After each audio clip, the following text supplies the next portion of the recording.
I've had enough of my stepdaughter, so I moved back to my parents with my son. I'm a 38-year-old female and met my 44-year-old husband about 4 years ago. I'm 8 weeks pregnant, only husband and I know. I have an 8-year-old son with my boyfriend who passed away in a car accident before my son was born. My husband has a 13-year-old daughter from a previous marriage, SD for stepdaughter. SD lives with us every other week. When we got married, ex-wife tried everything to get full custody of SD and failed, but it was made very clear to me, by SD, ex-wife and husband, that I am not her mother and am not allowed to participate in raising her. SD basically ignored me and my son on our weeks. It wasn't perfect, but it wasn't hurting anyone directly. My son learned very early not to cross SD and kept to himself when she was around. I suspected ex-wife behind SD's coldness towards me and thought this must be hard for SD with all these changes. I tried to befriend her over the years, but she wasn't having it. It got worse when ex-wife remarried and got pregnant with twins, 2 years ago. She started ignoring SD, trying to get my husband to have her more. We happily obliged, and basically stopped being a mother to her. It didn't help either that the new husband didn't like SD and wasn't shy about not wanting to raise another man's daughter. I asked my husband if we could take SD full-time and try to raise her because I saw that her mental health was deteriorating and that she needed stability. The ex-wife blatantly refused this suggestion, so we continued with the every other week. The twins were born about a year ago and all went downhill from there. It seemed like the worse SD had it at her mom's, the more she hated me and my son. She would throw fits a couple of times every time she's with us.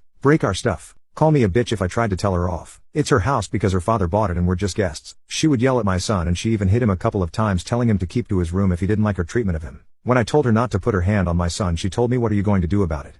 My son grew fearful of her and would ask me to take him to Grandpa, late BF's father, when she's living with us. I talked to my husband about it. I told him SD needed professional help because she's not feeling well and she's making us miserable when she's around. So she started to go to therapy, 6 months now. Other than that, my husband didn't know what to do either. If he tried to talk to her about being nice to us, she played innocent and told him she was playing around and hugged and kissed my son in front of him. And if he tried to be stern, she threw a tantrum and accused him of loving my son more than her. 3 months ago, my son's grandpa passed away. This hit my son and me very hard. My son was inconsolable for many weeks and couldn't really understand what it meant that he couldn't see Grandpa again. Grandpa was a carpenter, so was my late BF, so since very young age my son loved hanging with him in the garage working. Many time when he's there he came home with something they made together. Butter knives, boxes, chessboards, and for my 38th birthday last summer I got a stool that my son designed himself and built with his grandpa and then painted. This was the last project they had together since Grandpa passed away a few weeks later, so the stool was priceless to us. We had it in the kitchen. SD made a lot of negative remarks about the stool, how ugly and poorly made it was. She laughed at my son's poor taste and he was very distraught.